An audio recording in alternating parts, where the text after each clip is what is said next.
तेरी हिम्मत कैसे हुई मेरी बीवी को प्रपोज करने की? आज मैं तुझे नहीं छोड़ूंगा। नक्श, प्लीज यहाँ तमाशा मत करो, छोड़ो उसे। हाथ किस पे उठाया तूने? अपनी औकात भूल गया क्या? पूछ अपनी बीवी से, तुझसे प्यार करती भी है क्या?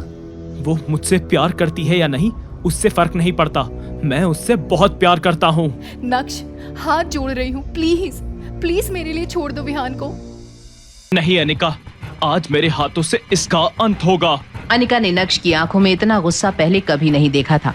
उसके सर पर जैसे खून सवार हो गया था। लेकिन जैसे ही अनिका से उसकी नजरें मिली, अनिका की आंखों में डर देखकर नक्श ने फौरन विहान को छोड़ दिया। तभी मैम्बो अंकल ने कहा, तुझे इस पार्टी में बुलाना ही एक गलती थी। पता नहीं भाई साहब ने कैसे अनिका की शादी तुमसे करा दी। तुझे तो यहाँ से लात मार के निकालना चाहिए।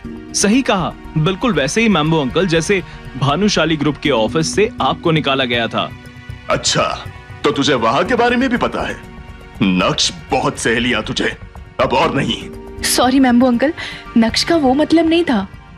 रहने दो अनिका, कोई एक्सप्लेनेशन देने की जरूरत नहीं है। तुम्हारे ये मैम्बो अंकल पैसे के पीछे पागल हैं। मैम्बो अंकल के गुस्से का घड़ा भर चुका था। नक्श आगे कुछ कहता कि तभी मैम्बो अंकल ने एक जोरदार मुक्का नक्श की ओर घुमाया। मुक्का चेहरे तक पहुंचता कि तभी नक्श ने बड़ी आसानी से उनका हाथ हवा में ही पकड़ लिया। विहान, तुम्हारे प्यार का भूत उतर गया या मैं और उतारूं? ये सब क्या बदतमीजी है नक्श? गेस्ट को डरा धमका कर भगा रहे हो। माफ कीजिएगा दादी जी, पर इन सब की जिम्मेदार आप भी हैं। ये जानते हुए कि अनिका मेरी पत्नी है, आपने विहान या मैम्बो अंकल को रोकने की कोशिश तक नहीं की, उल्टा स्टेज पर खड़ी होकर तमाशा देख रही थी। नक्श के गुस्से से पूरे पार्टी हॉल में सन्नाटा पसर गया था। मैम्बो अंकल भी पीछे हट गए थे। विहान तो भीगी बिल्ली के जैसे कल्याणी दादी के पीछे छिप गया था। नक्श आगे कुछ कहता, तभी उसकी सासू माँ चित्रा ने उसे जोर का एक थप्पड़ मारा। बदतमीज, तुम्हारी हिम्मत कैसे हुई मम्मी जी से ऐसे बात करने की? तुझे हम यहाँ लेकर आए और तू हमारी ही इज्जत हवा में उछाल रहा है। तू शायद भूल गया है। ठीक कहा मम्मी जी आपने। मुझे लगा था कि एक दिन शायद आप लोग मेरी अहमियत समझोगे, पर अब और नहीं। आज से मेरा और जावेरी खानदान का कोई लेना देना नहीं। जा रहा हूँ मैं, और अब तभी लौटूंगा जब कल्याणी देवी मुझसे माफी मांगेगी। इतनी बड़ी स्पीच दे दी तूने, अब उसका एप्रिसिएशन तो बनता है।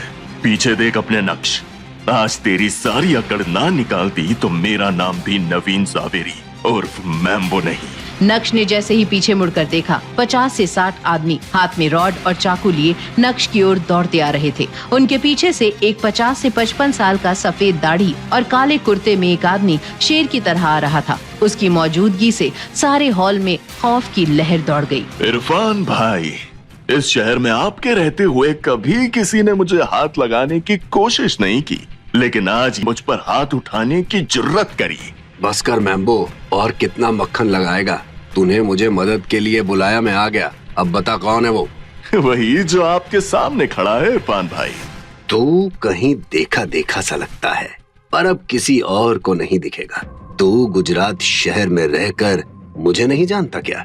हाँ, तुझे भी जानता हूँ और समझ सकता हूँ। ये तू नहीं, तेरी जवानी का खून उबाल मार रहा है। अब आपकी डायलॉग बाजी खत्म हो गई हो तो आगे क्या करना है वो बता दीजिए प्लीज। मुझे आप लोग के सामने बीन बजाने के अलावा और भी काम है। नक्श इससे आगे कुछ बोलता, उसके पहले इरफान भाई का चाकू नक्श की गर्दन पर आ गया और वहाँ खड़े इरफान भाई के आदमी सिर्फ उनके इशारे का इंतजार कर रहे थे। ये सब देख रही अनिका और चित्रा सहम गई थी, और वहीं मैम्बो अंकल की खुशी बढ़ती ही जा रही थी। क्या नक्श का ये एटीट्यूड डाल देगा उसकी जान को खतरे में? कैसे करेगा नक्श इतने लोगों का अकेले सामना? क्या इस हादसे के बाद बढ़ जाएगा अनिका के दिल में नक्श के लिए प्यार, या बढ़ेगी दूरियां?